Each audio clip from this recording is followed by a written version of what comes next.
Great. Thank you, David, for having us. Ironically, it was about 6 months ago, Bob and I were in a Japanese gallery down on 2nd Street, and the Japanese owner was talking to this young woman in Japanese, and I picked up my ears and I said, "Oh, really? You speak Japanese?" And she's absolutely fluent. She said, "Yeah, I lived in Japan. I worked with a theater company." And I said, "What?" And I was like, "You won't know it. Have you heard of this man called Suzuki?" And so we were bonded right then in that moment. Brenna is from Santa Fe. She was born here. She's fluent in Japanese. You lived in Japan when you were 15. She speaks Japanese and then went to study theater there and got involved with the Suzuki company. And she was Mr. Suzuki's translator. So she has insights into Mr. Suzuki and the Suzuki training that I never had. So it's been very, very interesting to hear a lot of the details that she has learned from that. And briefly, how I got involved, I was in grad school at the University of Wisconsin, Milwaukee, and I started there in 1980. Mr. Suzuki had brought the Suzuki company to Chicago, and they did a production, I think, of Trojan Women in Chicago at the Wisdom Bridge Theater. And my faculty had gone to Chicago from Milwaukee to see this show and were absolutely blown away by the work, by what the actors were doing. And they brought him to Milwaukee to work with the students. I was in the second class there. So the first class, actually, I think they took the whole group over to Japan and they worked with the company. In my class, I was there 3 years, and I went over 2 summers. He would invite 2 or 3 of us over each summer to work with the company. So I did that, and then afterwards, I was one of the few people in the US who was teaching. And back then in the late 80s, or early 80s, it was really popular in the US in graduate acting training programs. It was taught at Juilliard, at SMU, at ACT, UC San Diego. There were several places. It was sort of trendy for American actor training. I started then, because I was one of the few people who had been trained in it, teaching in other places. So I went back and I taught at Milwaukee, I taught at the University of Delaware. I ended up being faculty at UC Irvine and UC San Diego. And so I was, full on teaching this training. And interestingly, in the 80s, Mr. Suzuki went to college in the 60s at Waseda University, and Brenna can give us a bit more background in his early years, but he was an artist, he was a theater artist, and was in the avant-garde world. I mean, he was into Grotowski, and he actually worked with Grotowski, met Grotowski several times. Several of the major international theater philosophers and people that really changed the culture, Suzuki was definitely influenced by. So in the 70s, he had a vision of what he wanted theater to look like, which came out of the traditional Japanese forms, kabuki. No, rakugo, Japanese storytelling, dance. Yeah. And so he had a vision of what he wanted to see on stage, but actors couldn't do it. So he sort of organically created this physical training method, which is extremely strenuous and develops strength both in body, in mind, in voice, aerobics, spiritual strength to do what he envisioned. And that is what American faculty, my teachers, and then what I brought to the work myself, is how to train an American actor in a more strenuous style. Talk a little bit about more of his influences and actually what the style does. So Suzuki was born 1939 in Shizuoka Prefecture. So he was a young boy in the war. He has memories of Tokyo fire bombings, and he grew up in post-war Japan with the US military presence. A lot of the training that we do still is we have different exercises to a lot of different American music, like Elvis Presley and Bo Diddley and things like that, because that's what he grew up hearing. But he grew up and he was born into a traditional rakugo musician family. So they were the musicians who played the accompaniment to this kind of Japanese theater storytelling. 200 years old, it's not ancient or anything, but it's a traditional form. And he grew up training in that with his grandfather, who was a master, and he has a lot of stories about how much he hated it. So he grew up very much opposed to traditional Japanese art, and he went to university in Tokyo in the 60s at Waseda, and this was a really radical time in Japan. It was very anti-US, anti-imperial, protests everywhere. There was, you see images of Tokyo from that era, and it's a war zone. And he was in that, and he was part of the student protest, part of the student avant-garde.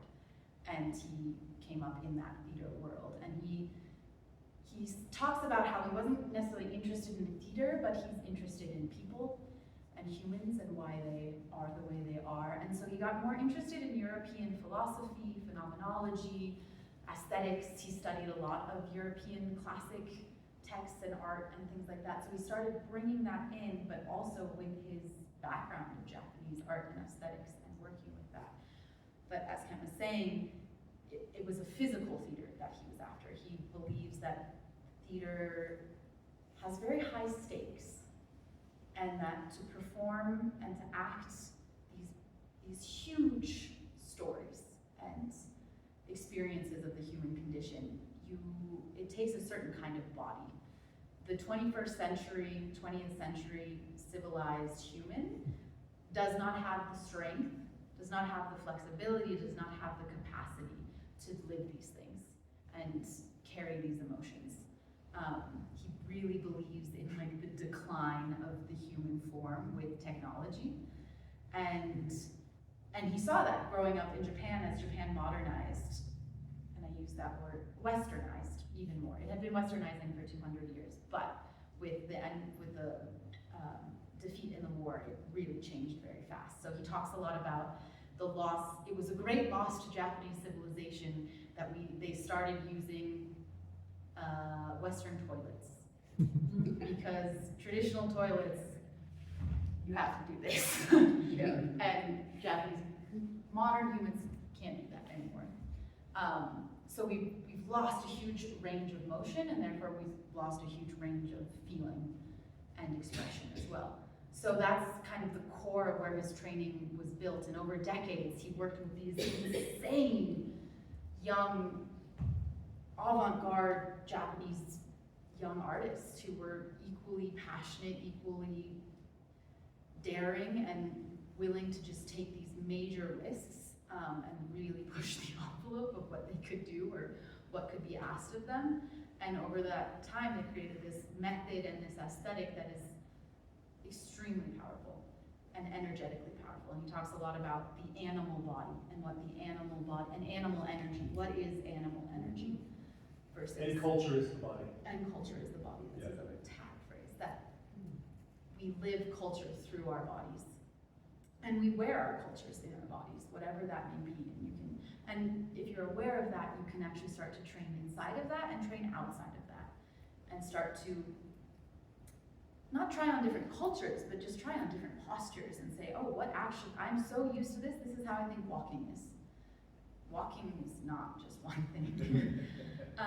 And he is very aware of how Japanese landscape, history, culture, music, clothing, architecture, weather shapes Japanese bodies, how they move through space, how they speak.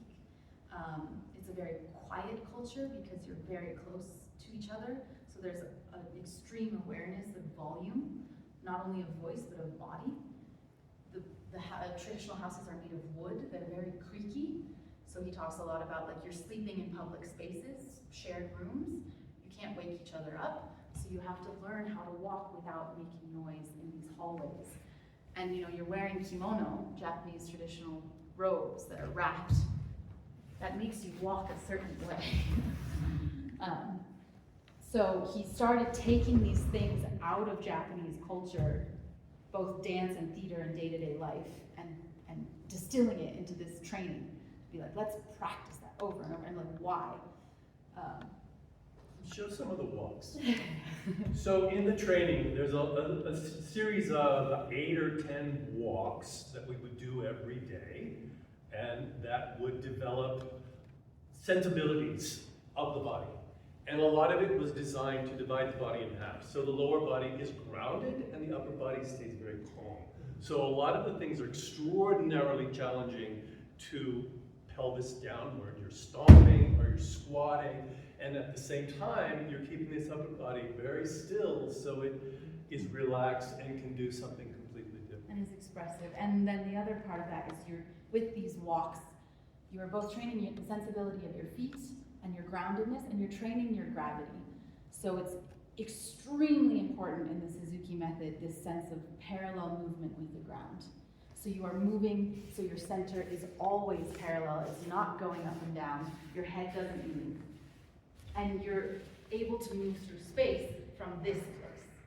And it's from this place that once you have a strong root, it's underneath your diaphragm, and then you can speak. And then you can speak to fill an amphitheater and use your animal, and you're creating animal energy by not moving around your center like Americans do. And Japanese people do too, normal people do. To get this specialized way of movement, you're concentrating all the energy from your legs and the ground into your center, holding it there. So then, like Kent said, the top can be free and light and speak. So, some walks. First is stomping always. It's a martial training. And that too, we start every rehearsal, the entire company stomping. And the basic idea comes from Noh theater, which is the ancient Japanese ritual theater.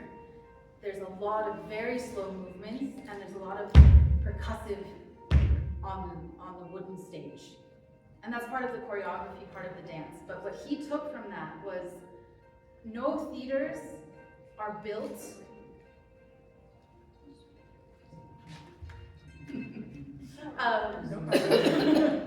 Noh theaters are built on top of upturned urns that the previous priests and actors their remains are in those urns. And so when you stomp on the ground, the idea is you're calling the ghosts into your body. And that's from an ancient tradition. I mean, even like when our Western culture, Greeks and Romans were doing theater, the Japanese were doing theater, and they actually would dig pits in the ground. So there was an enormous drum, and the stomping was a religious ritual. It's about calling energy into the body. It's still about that in the training.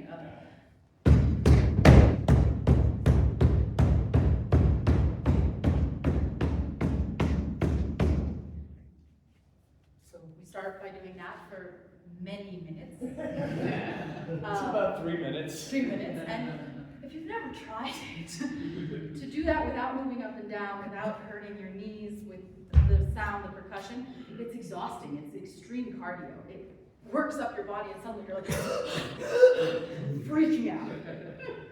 And your body's like, this is not normal, please let me stop. But what you train is to calm that down. And you can keep going and keep it still, keep your face still, keep your breathing steady, so that you can then do something.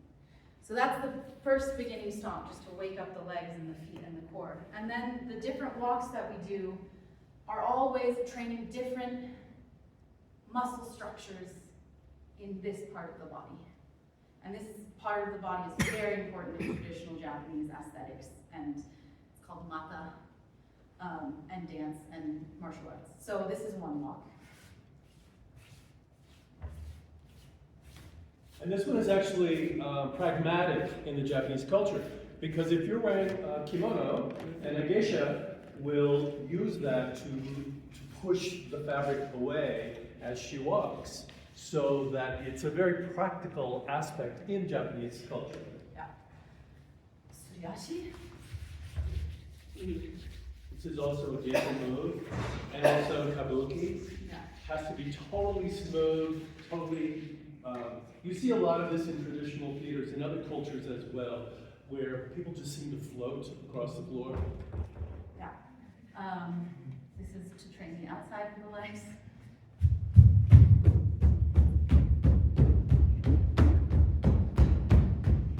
And all of these things to the best of your ability without moving up. It's hard. This one's a favorite.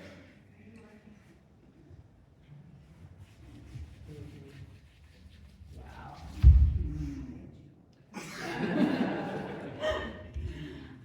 That comes from tradition. And a lot of these walks also came from plays he developed. So there's an exercise.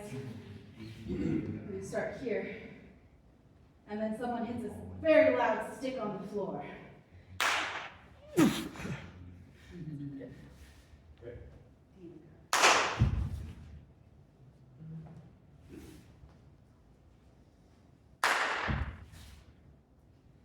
And that came from Macbeth. That was the three witches appearing out of nothing. I'm a little out of shape. Not I'm the 30 years sharpest. out of shape. She's good. So let's talk about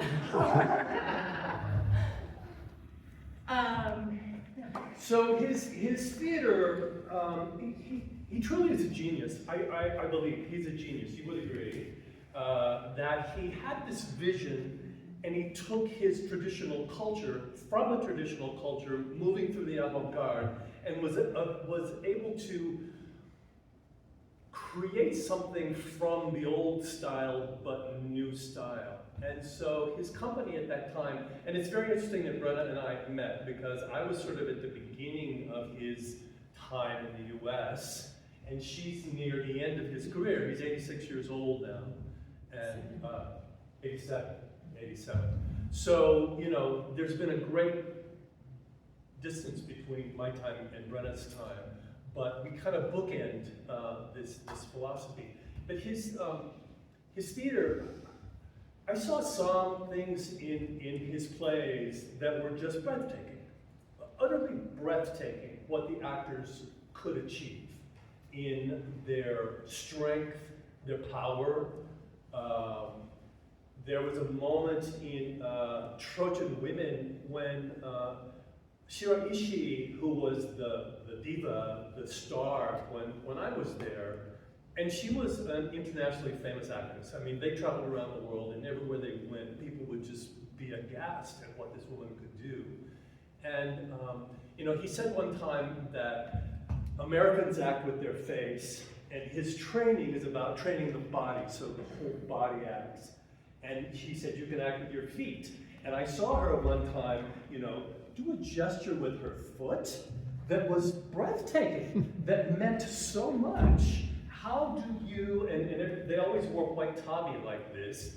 I'm wearing American tabi, and she's a Japanese tabi, but her foot was out and she sort of flicked it, and it was just this amazing gesture, emotional, meaningful gesture. And in that play, she transforms immediately from one character, I can't remember, it's in the Greek myth. He did a lot with Greek myths using the Japanese, and also he combined it with American actors. So the Japanese would be speaking Japanese and the Americans would be speaking English, and they'd have a dialogue scene, which was fascinating, because you understood what was happening by just hearing half of it.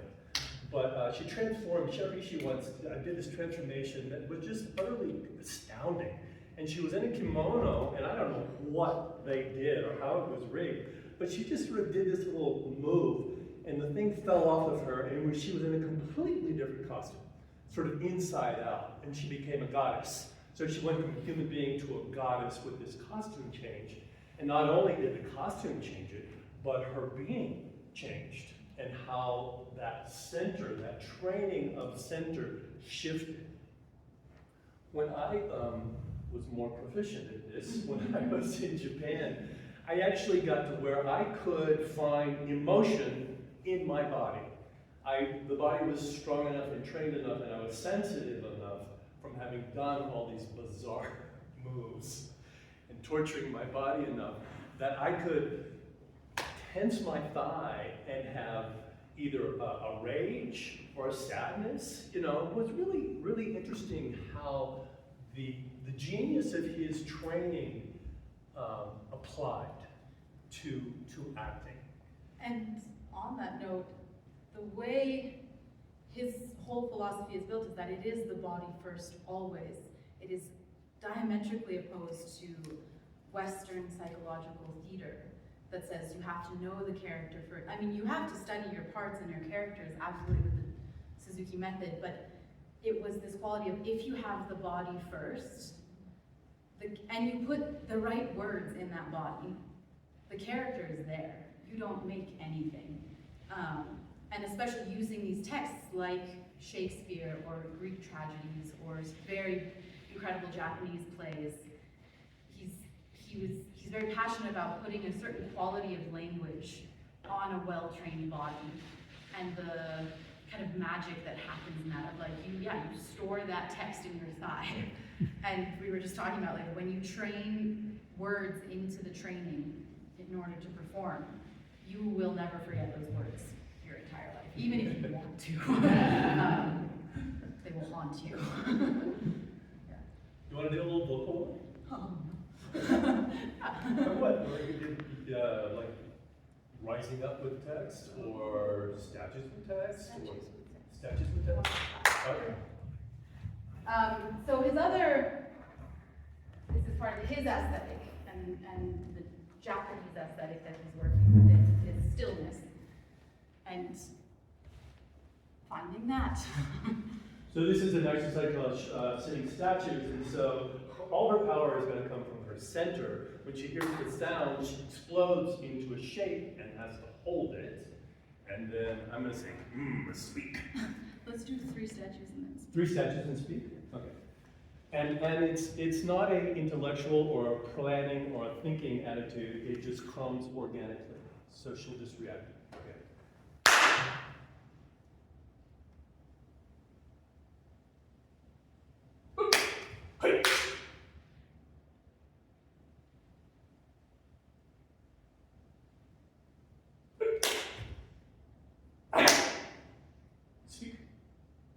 Tomorrow and tomorrow and tomorrow creeps in this petty pace from day to day to the last syllable of recorded time. And all the fools of yesterday have lighted fools through a dusty death. Out, out, brief candle. Life's but a walking shadow, a poor player that struts and frets his hour upon the stage and then is heard no more. It is a tale told by an idiot, full of sound and fury, signifying nothing.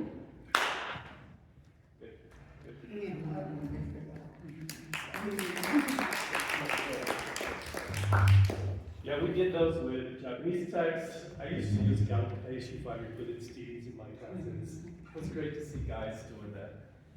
Yeah, and actually speaking about kind of this progression of time, more and more international actors have gone to work with Suzuki, and he's gone more and more working with other companies. He's worked a lot in Indonesia and China, Europe at different periods. So at this point, you go to see a performance in the summer season and you have a cast with Japanese, Korean, German, Russian, Chinese, Spanish sometimes. And he really believes, or he really enjoys, when all of the actors speak in their native language. And so you have King Lear with 5 languages. And it becomes this really beautiful musical experience as well. But you start to learn the different cadences and time signatures of different languages when you train in a lot of different languages. Indonesian, killer. Those are long words. And you have to stay frozen for a moment. But that too, the speaking, and it's not, he stresses this very much, it's not just a calisthenic sports activity. You are an artist and you are a creative being. And so when you are finding those moments of freeze or walking or text, the other thing that you are constantly training with the center of gravity is you're training your focus, and you're training your ability to create an image and hold an image and hold a world with the energy of your body. And so when you explode out of that statue, it's not just your body finding stillness, it's grabbing onto what is in front of you and holding it with your gaze, and that's actually what stills your body. And so there's this constant conversation between your center and the center of the world that you create and throw out in front of you. And we're also always training this dialogue between you and what you face, whether it's the opposite character, whether it's a deity, because he really believed, in those ritual kind of roots of theater across the world, that you are performing for divine beings. So that's another part of his whole shtick about the body. It's like, you won't sit like this if you're talking to God. Get yourself together. And so we also have a lot of exercises. For example, we would do the twist, a great song, with swords.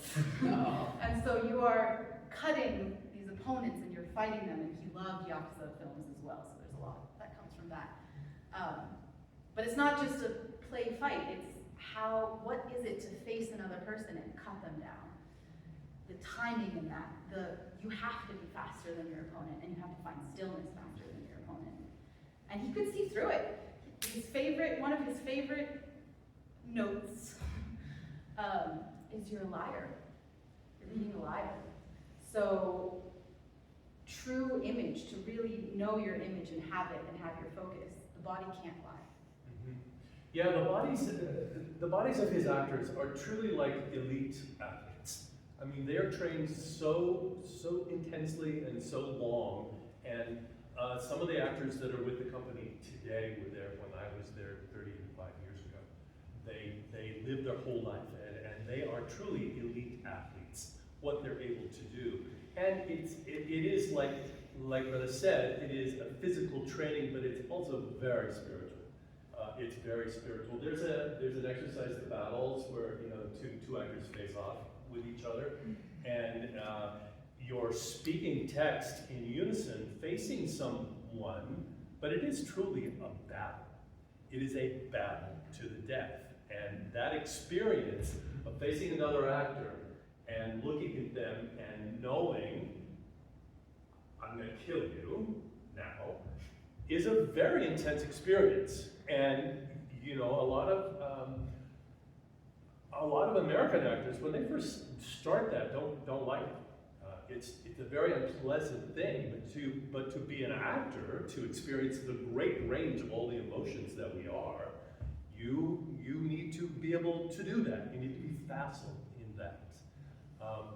My teacher, Jewel Walker, who was greatly influenced by Suzuki, and I think Suzuki would say the same thing, is that actors are the kind of people whose feet have to be in the mud and their heads have to be in the stars. So we have to be the horribleness of humans and the epitome of the nobility and the godlike quality of humans. We have to be able to do all of that stuff. And this training is, because it's so hard and painful and really, really intense, it takes you to that place.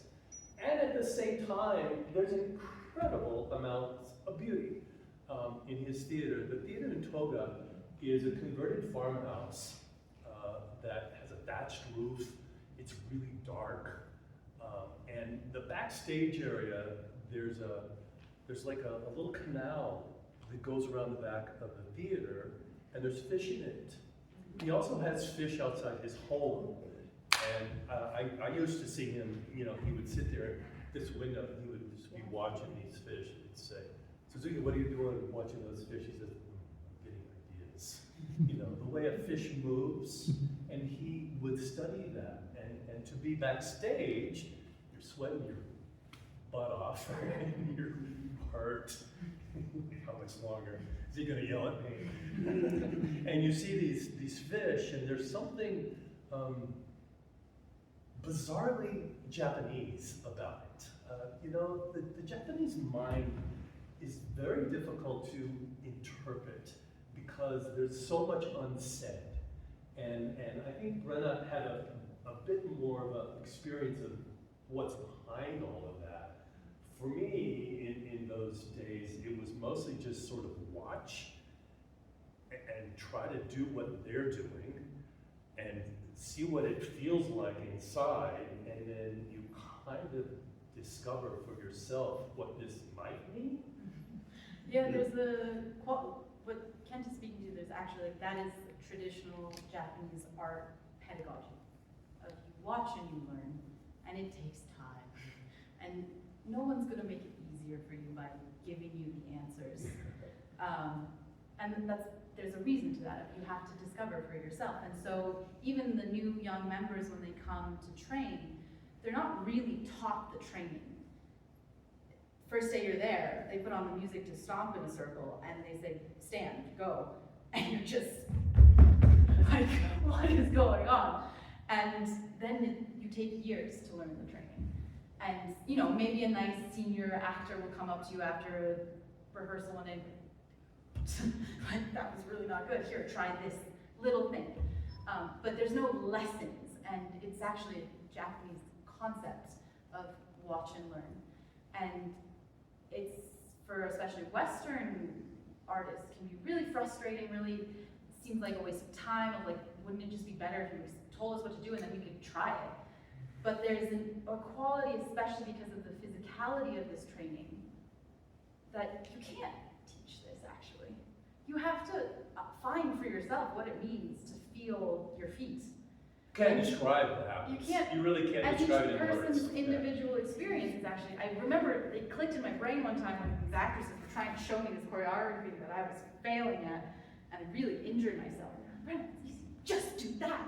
And I was like, what? And this idea of turn your hips and your focus without moving your feet, and just yank yourself around.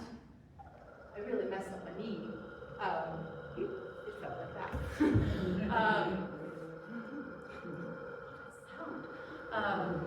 That's the mini split. But these things that are found in the body, it's just try again, try again. And you hurt yourself, and their response would be keep training. Because in the injury, you find how not to injure yourself. Because it turns out when you're in pain, you work really hard to not be in pain. And you find some really interesting things that you could never find just in comfortable places. And so even that, the endurance that the training takes of hours of rehearsal, that just, he can keep you, I have some nerve damage on this foot because for one chorus roll, the maenads in the Bacchae, you sit like this, and then you sit on foot for 20 minutes. And this is when you start to count intonation words.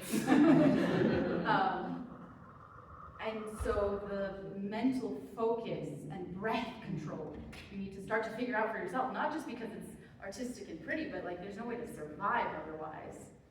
It just starts to click. You're like, oh, if I find my center, maybe my foot won't hurt so bad,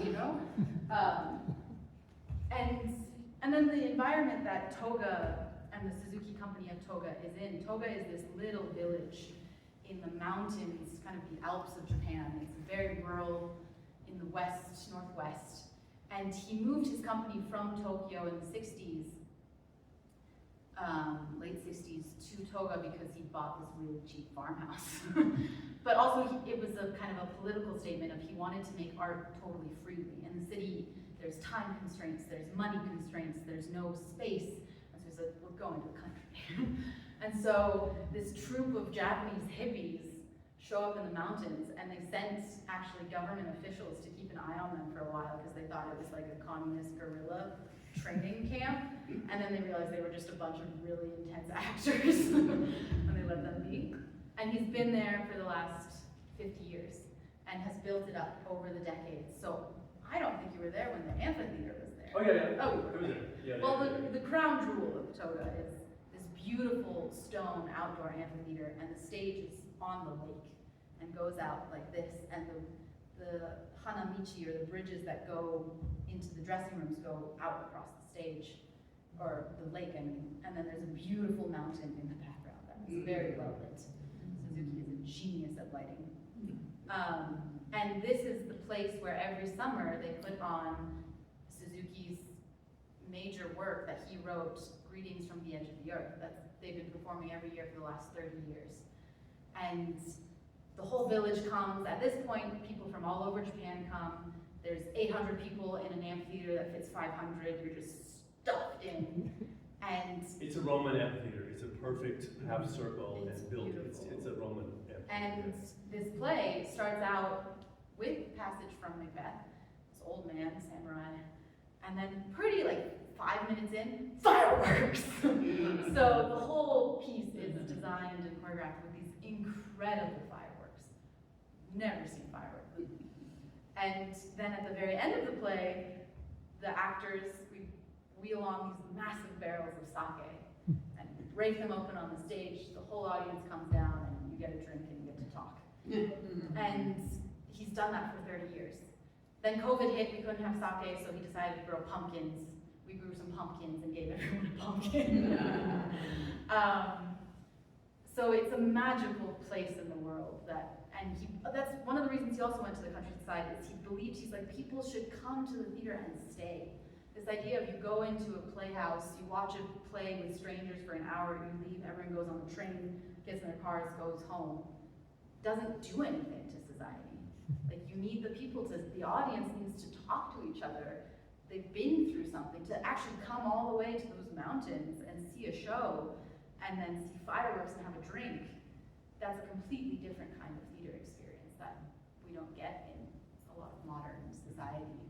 So that's a really special thing. And especially now in a place like Japan, where it's completely depopularized the countryside. And this village, when they moved, it had, I think 2,000 people. Now it's less than 400. So he's making the statement of staying in the country and making art in, I don't know, like the equivalent of... It's a rice farming village. Yeah. Yeah, traditional rice farming village. Farming. Yeah. So. And it's a very unique form. Anne Bogart, who's a pretty famous American director, joined with Suzuki and created the City Company in upstate New York. And so a lot of the people that I worked with actually worked with Anne Bogart. That company has now kind of closed. And his training is not so trendy in the US any longer for younger students and for graduate programs. They've sort of moved on to other forms. And that's too bad in many ways, but at the same time, it's a very Japanese form that doesn't necessarily translate to American acting. I did a production with colleagues from the Suzuki training in San Diego of Hedda Gabler, and it was, we did it with straight text, but it was about that stillness, focused on the center, and speaking to each other very directly and straight, but not a lot of American naturalism, So it was a fun experiment to do, and I think, me today, still, all these years later, I'm very aware of my body when I'm on stage, when I'm doing a silly musical, or when I'm doing a comedy, or when I'm doing whatever. So the training still lives in me, but it's probably not as trendy as it was in the 80s and the 90s. It's a difficult thing, and I experienced this when I was teaching too, because there are injuries and people get hurt, and then they blame the training, and it's not necessarily their mistake; it's the training's fault, and so it gets a reputation for being dangerous. Yeah. And it does. It requires an extreme amount of rigor, an extreme amount of physical capacity. It's not an accessible training. I will say that. But I think that's if you take it just like part and parcel, the whole thing. The foundations and the fundamental things that it's working towards and trying to answer the question of in the training is gravity, breath, gaze, so it's a particular answer to the questions you have in theater. What does it mean to be a body standing in front of others speaking? How do you with your own energy, move other people's energy, influence, and tell a story. And so I'm personally not interested in just translating the training into American theater, and I think a lot of people have done that in Western theater, and there's a confusion of like, they put the aesthetic of Suzuki on a show rather than the training of it. And so they do Ibsen with this really intense, deep voice, and because it's out of context, it's avant-garde, sure, and it's strange and impactful, but it's not moving. One of the reasons I believe that Suzuki's theater is so powerful and in this context is it's a very Japanese contemporary story of what it means to, what Japan is going through in a globalized world, and he's answering that one way. And his language is incredibly important, and his thinking is incredibly important. And if you don't have that, you can still appreciate it, but there's just many layers actually to it. And also this idea that he, as much as he went away from traditional Japanese aesthetics, it's where he came from, and so there's a vernacular, there's a structure in Japan to receive his work also. It's funny that you mentioned the incredible kimono change of Shiraishi. For Westerners, we're just like, wow! But that comes from Kabuki. They are they're masters at this onstage costume changes. They do these incredible pins and things that suddenly you take one thing out and boom, a new character. And so there's this language in theater of characters can pop in and out, and I know that, and I understand, and so Japanese audiences have a completely different conversation with the theater than American audiences, and neither is more valuable, but it's just, I think it's important to be like, it's not that Suzuki's aesthetic is the genius, it's the particular answers he found at a very particular time to these age-old questions that all theater people are grappling with. But because it is, and it's also coming from an Eastern context and a martial arts context, it's very easy to just, and I think it's easy for us Americans, of like, we want a teacher, we want a master, tell us what to do in a certain way. Like, I want to follow this thing and be better. And there's a romanticization also of his methods. And they work in certain ways, and there's a lot to them, but there's also a narrow part of the conversation. It's going to be very interesting in the future, going forward, because it is such an international thing.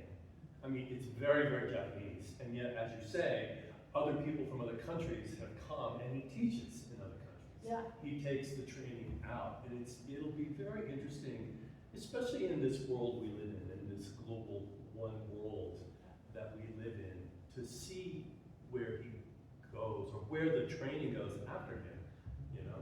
One of my friends in the company, he's a Chinese actor, really incredible actor, and he's one of the main actors that Suzuki works with. He's played all of his main parts. He's young, 6 foot, most beautiful human I've ever seen. And he said something very helpful to me. He's had all the main parts in Suzuki's plays. Suzuki loves his training, loves his work. And I was rehearsing these lines, and I was doing the Suzuki thing. It was really like low and intense, and he came up to me and he said, "Brenna, you can just use your voice too." And that stayed with me. What does it mean to receive a broadening of perspective and a whole other form of moving through the world that totally breaks open your cultural conditioning, your generational conditioning? That is so invaluable. And then there comes a place when you have to start going, right, and where was my voice, and what are my stories, and what did I learn from, what culture is in my body? And I think as Americans also, there's like, sometimes it's easy to be like, Americans have no culture, or they have just a twisted culture, or it's empty, it's stolen. All of those things are true. But that's something, and we also we all have stories, and our bodies all have stories that need telling. Any questions? Cool. Yes, questions? Yes, sir. So, said, what you said about no lessons, it's methods, no lessons. I'm curious, Ken, when you were teaching in the California system, like what was that experience like? I mean, were you given special, I imagine like in the university, they want to see a syllabus and students want to know what the course description, the lessons are. How were the American students? What's the objective? How were the American students, how did you handle that? Well, I had to write a little bit of text for the syllabus, but I was teaching in grad level acting programs, so I had a lot of free reign. And I basically did the same thing all the time. I did the training. I would demonstrate stomping or the walks or whatever, and then they would do it. They would copy me. And I did not I tried to be as Japanese as I could. I didn't try to explain or interpret, but just show and do, show and do. And when it was successful, people would get it a little bit. There would be a little bit of understanding. But it's very Zen, sort of difficult, that beginner's mind teaching style of not teaching. And so, yeah, it was, but I did the same thing. I mean, I would vary a little bit. Some days we would do more battles, and some days we'd do more marching, and I would throw in American text. Suzuki has a lot of vocal exercises, singing with songs, and I would use Roy Orbison songs, and have my American students sitting in a statue singing Roy Orbison, or doing Juliet from Romeo and Juliet, and so I was trying to bring in a little bit more American stuff into it, but I didn't really have a syllabus other than this is the Suzuki training, and I had that freedom because everywhere I was hired, they knew what it was and they were supportive of that. I didn't have to convince anybody. I was hired because of the Suzuki. Yeah. And just to expand on that a little bit, there's something so brilliant. It tones the muscle of the students as well. When we're so top down in our education of we need the explanation and then we digest it, that we forget to just watch. And like the body is so intelligent in mirroring and that's how we learn anything originally. So you actually get better and better at watching closer and closer. And I had a teacher in New York actually with the city company who, they also split the training always, so there's always someone watching, always someone doing it. In the Suzuki company, it's men and women, and then in other spaces it's more mixed. But a teacher told me, anytime you see something that someone's doing wrong and you have a judgment about that, I'm like, wow, look at their swinging hand, like they just can't get together. She was like, you're doing that. That means that's something you need to work on without even realizing it. And so I got really good at being like, oh, that's okay. But it's really helpful to be like, oh, that's wrong. And instead of it being this thing of like, they can't do it, it's like, oh, I can learn from that. Next time I'm gonna try to hold my hands a little more still. And so it becomes also more of an ensemble training as well. You really are helping each other by perfecting your own training and showing a better version. Question over here? Yeah, are there recorded versions of any of his plays or movies? They are on YouTube actually now. Yeah. So there's a recording of Dionysus, Trojan Women, I think. Yeah, there's a couple. If you look up the Suzuki Company of Toga, there's a YouTube channel. I helped. He is an 87-year-old man. Everything is still very analog in that. It's I incredible. had another question. Is part of the training putting on a kimono? I mean, I think that would help you learn to walk that way. No, we train This is what you wear. in. Shorts and a t-shirt. Because you need to see the knees. Because it's not just about performing in kimono also. There are many different kinds of costumes. And what he's also trying to train is not a Japanese body. He's trying to train a more universal body that can move in and out of shapes. So it would definitely help to train in kimono. Long story that I'm not going to go into. I did Japanese tea ceremony for a while, so I did kimono, and that's helped me immeasurably in learning the training in Japan. I was like, oh, this is what they're doing. So for Americans, they're just like, why? would you do this? This is not good. But having seen kimono, it definitely helps. But also, there's different ways of walking kimono. You see some of those samurai guys, and they know how to, like, it's Swagger. It's also a very gendered thing. This is a female, this is women's kimono.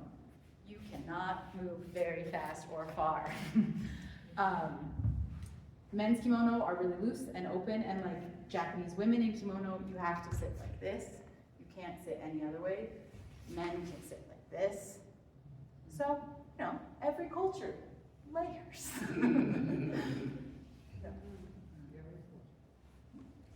Yeah. Are there any American actors that did the Suzuki method that like we would know, and could you see it like in the performance that we might know of? There's one actor, I can't remember his name. He's on Broadway now. He did Hedwig and the Hungry Inch. Oh yeah. He was from UCSD. Yeah. His name is Jefferson Mays. Oh. Jefferson Mays. Yeah, Is that who you're thinking of? No. I don't think there's a lot of theater off-Broadway actors, you know, Ellen Lauren is part of his company, she's a really big deal in the American theater world, City Company and Bogart, but it's niche. Like, even in Japan, the Suzuki Company is really not known. He's much more known abroad and in France and in Europe and Spain, and so it's Yeah. When you say it's not fashionable, you're just talking about in the U.S.? Are there other places where it oh, is? there's booming. Yeah, like in Latin America, it's in. I just mean in graduate acting training programs, the sort of the top level acting training programs. It's not as fashionable as it was It's 30 still years in ago. some programs, but yeah, it's definitely not the like main thing everyone's talking about. Yeah. But it's getting more popular in Europe. I think as Butoh gets more popular, yeah, people are just more curious about these different new generation. Brenna, are you interested in teaching it? Yes, parts of it. Uh-huh. I think I have a lot of personal feelings about what is useful and what is excessive. I was going to ask, what are you doing now? It seems like transitioning from such a rigorous program to almost anything else might be a challenge. Yes, I am transitioning and figuring out how to work and what context with who, and not only is the training intense and rigorous and not very easy to find parallel things in other places, the culture of theater that he created is very intense. So that's a whole culture shock of, and I think there's a beautiful meeting place. There's two extremes. He's on one end, and then there's a certain kind of American theater that's very non-hierarchical, open, laissez-faire, other things. That in the middle, there's an interesting conversation of how do you have rigor, how do you have extreme respect, and a willingness to do hard things, and maybe cross certain lines that a lot of professionals are not comfortable with in this context, but still respect each other. Respect is a great word. One of my favorite things in Toga when I was there, the apprentices, the young ones, the American ones, had to clean the stage before training. And that was with a rag, and you're on your hands and knees, and you're running across the stage with a rag. And you go back this way, and you go back this way, yeah, like this. And at first, it's so subservient, but then after you do it a couple times, it feels like an honor. It feels like an honor to be the one who cleans the stage for what's going to happen next, the elevated art or spirit or whatever it is. And I loved that part. And it really develops respect for the craft, for the training, for the event of theater.